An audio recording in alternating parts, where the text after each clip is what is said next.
అమ్మడు నీ యవ్వారం అసలు ఎసరు పెడుతుంటే కమ్మగా నీ సింగారం కసురు విసురుతుంటే పిల్లడు నా పలహారం కొసరి కొసరి తినిపిస్తుంటే మెల్లగా నీ వ్యవహారం కొసరు అడుగుతుంటే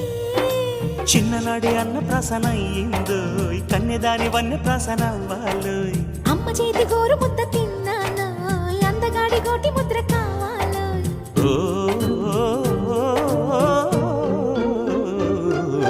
కాస్త నన్ను నువ్వు నిన్ను నేను కోరుకుంటే కోరుకున్న చోట నువ్వు నేను చేరుకుంటే చేరుకున్న చోట ఉన్న దీపం మారుతుంటే ఆరుతున్న వేళ కన్నెకాలు జారుతుంటే